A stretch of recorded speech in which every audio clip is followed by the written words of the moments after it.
Today we're going to discuss the #1 mistake that plenty of real estate investors make that eventually leads them to their demise and out of this business, so stick around.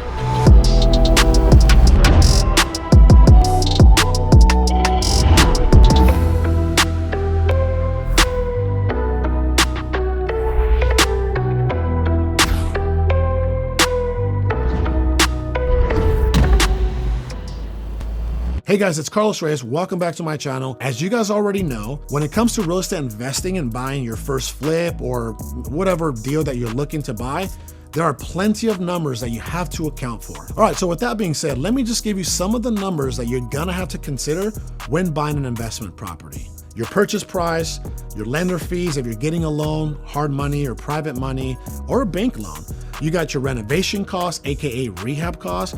You got your title fees and your agency fees. But the one number that a lot of people undermine and overlook that gets them into a lot of trouble is called the ARV, the after repair value. All right, so now that we've discussed some of the numbers that you're gonna have to take into consideration when buying an investment home, right? Let's talk about these numbers and let's talk about why you cannot make a mistake when you're calculating your after repair value. Listen, you can make plenty of mistakes when doing a real estate transaction. You can be a little off on your renovation costs. You can be a little off on your agency fees, your title fees. You can be off on that stuff, but you cannot overlook the after repair value because it could be detrimental and it could put you in the red very quickly. Every single year, there's a new wave of aspiring real estate entrepreneurs that come into the marketplace. Some of them come in part-time, they're just doing this on the side as a hustle, right? They have a 9-to-5 job that they're making, a good amount of money, and they see an opportunity in the marketplace. So they decide, you know what? Why don't I get involved? Why don't I try to flip 1, 2, 3, 4, maybe even 5 deals this year? And the reason why that's very important is because let's just say that you are one of those 9-to-5 people and you're making $80,000 or $100,000 a year, right? So if you're doing 3 deals and you net $30K on each deal, man, you just made an extra $90,000. I mean, at that point, you almost just supplemented your entire yearly income from your 9-to-5 job. On the other hand, you got people that are dreaming of becoming full-time real estate investors, and they save up 4-6 months worth of reserves, and they're like, you know what? I'm pulling the plug on my job and I'm going all in on real estate investing. And they have high hopes of flipping 10 to 20 deals that same year, which is very possible. To these particular people, this isn't a side hustle. They're going all in, and their dream is to become multi-millionaires from real estate. So whether you're a 9-to-5er and you're looking to do real estate investing as a side hustle to make extra income, or you go all in and you become a full-time real estate investor and you want to do 10, 20, 30, 40, 50 plus deals and you want to become a multi-millionaire in this industry, the importance of this #1 numerical component remains the same. It does not change. And this number can either make you in this industry or break you and run you out of this game. So pay attention. All right, so we're gonna go into 2 different scenarios where one scenario is correct. You got all your numbers are aligned, okay? You weren't wrong on any of them. And then the other scenario where you were incorrect on the after repair value, what you thought the property was worth. And you're gonna see how one can make you and one can break you. So you found your first deal and you're assuming that this property, after running all your analytics, your comps, your research, you're saying that this property is worth $300,000 and you pick it up for $230,000. So your purchase price, right, PP, is $230,000. After you get a couple bids from different contractors, it's gonna cost you around $30,000 in renovation costs. $30,000, okay?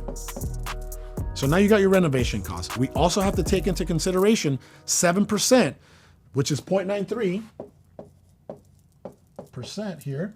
Well, the 0.93 is what you're accounting for, closing costs and agency fees when you list the property. You got that? So the 0.93, AKA the 7% that you're considering for agency fees and closing costs, this actually has to be taken off from that. So the 0.93 equates to $21,000. Boom. Let's run the math. 300K. Take away the purchase price, take away the $30,000 in renovation costs, and take away the $21,000 for agency fees and closing costs, well, looks like you are going to net $19,000 on this deal after it's all said and done. Again, I'll take it, right? I would love to net more. Keep this in mind, by the way. Most investors, at a bare minimum, like to net 10% of what they believe the after repair value is. So your ideal situation here, you would have netted $30,000, but that's not the case. Listen, you can be off 10% on your renovation costs, but you cannot be off 10% on your after repair value estimate. Let me show you why. If you're saying that your after repair value is $300,000 and you're off by 10%, right? You're off by $30,000, okay? That's a big blow. But if you're saying that your renovation is only $30,000 and you're off 10%, well, you're off $3,000. You know what? That's not gonna break the bank. That's not gonna dead this deal.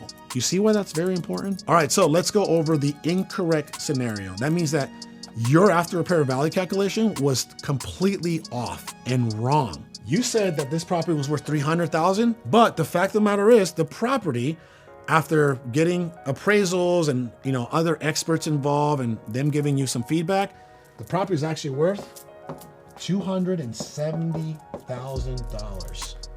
Okay? You were off. And this is what's gonna get you in deep, deep trouble. You ready? So the other numbers don't change. We still bought this property for $230K, okay?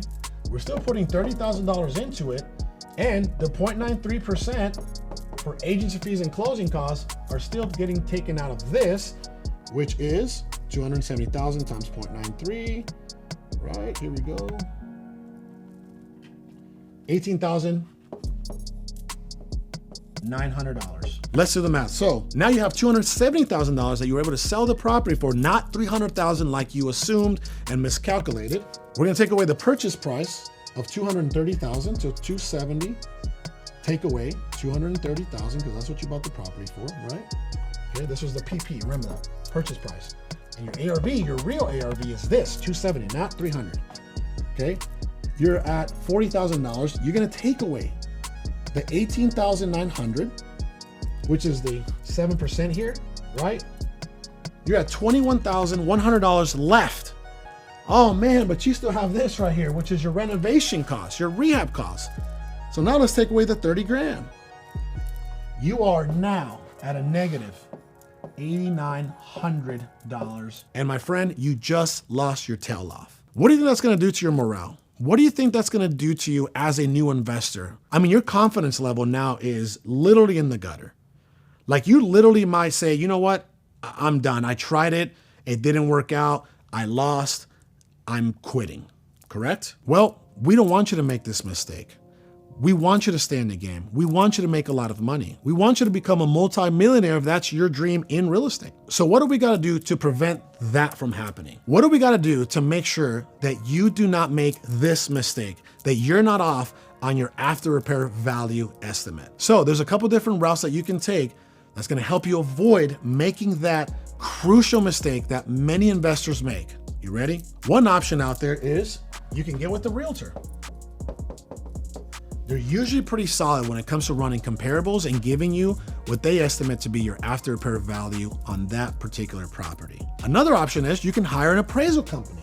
That's gonna run you anywhere from $300 to $500, but guess what? I mean, they're pretty dependable. They're experts. This is what they do. And it's gonna save you a lot of money. It's worth it. The third option is you can actually run your own numbers, get your own comparables. But keep in mind, this is where a lot of investors make this mistake. But if you're gonna run your own comparables, there are different resources out there that you can use. You ready? You can use MLS if you have access, which is the multiple listing service. Most of the time, you got to be a licensed realtor to have access to that resource. But if you don't, you can use free platforms like Zillow or Redfin, right? And you can run your numbers there. This is the criteria that I highly recommend for anybody out there that's gonna run their own comparables. All right, so when I run numbers, I like to compare apples to apples, oranges to oranges. Example, we'll start with the square footage. If I have a 2,000 square foot property, right? I'm looking for properties that have recently sold, and that means, I start with like 30 days. I can't find properties that are similar to my property that have sold in the previous 30 days. Well, guess what? Then I'll open it up a little bit and go 60. And if I still can't find properties that are similar to my property, then I'll go 90. Ideally, I want to be in this ballpark right there, 30 days. Let's talk about the square footage. Remember, I have a 2,000 square foot property, and normally I like to be within the 20% range of my subject property. That means that I'm not looking for something more than 20%. I mean, if it's 3,000, 4,000, 5,000, that's not really a comparable, right? I'm not looking for a property that's less than the 20% range of that 2,000 square feet, if that makes any sense. All right, so now let's talk about the year that the property was built, right? If my property was built in the year 2000, okay, well, I'm probably not gonna be comparing my property that was built in the year 2000 to a property that was built in 1930, if that makes any sense. I generally like to stay within 5 years. That's right. So what does that mean? I'm looking for a property that was built in the year 2000 or no greater than 2005, but no older than 1995. 5-year range. All right, so remember, we're comparing apples to apples, oranges to oranges. So if I have a 3-bedroom, 2-bath home, guess what I'm looking for? I'm looking for recent sales that had a 3-bedroom, 2-bath. If my property has a garage, I'm looking for a property that has a garage. I'm not looking for a carport or anything like that. If my property has a pool, right? Well, I'm looking for similar properties that sold within that 30, 60, 90-day range that had a pool. Are you catching my drift now? All right, so let's talk about the proximity of the recent sales, right? I generally like to compare my property to properties that have sold literally in the same neighborhood. I start there, right? I start to open up that faucet very slowly. I start in my own backyard in the same subdivision. Worst case scenario, if I cannot find a comparable there, then I go out a little bit to about a quarter mile, and then half a mile, and then at most maybe a mile. So now that I found the property that's not too far from my subject property, that's a true comparable, then I look at the lot size, right? All right, so now that we found similar properties that are very close in proximity to your property, right?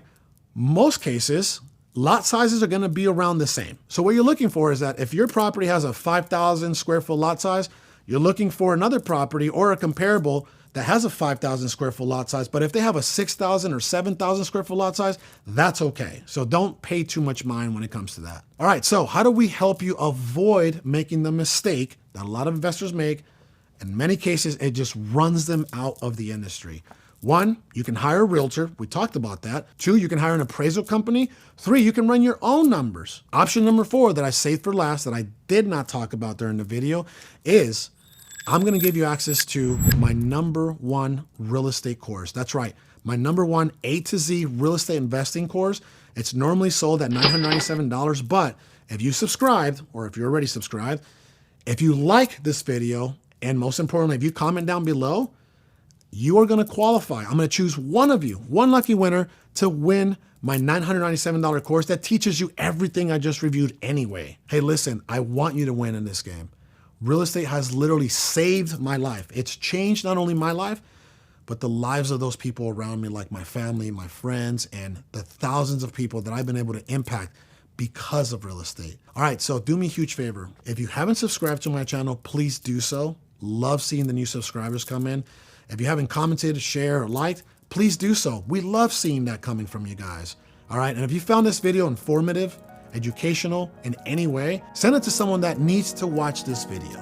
All right, until next time, I appreciate you hanging with me. I'll talk to you soon.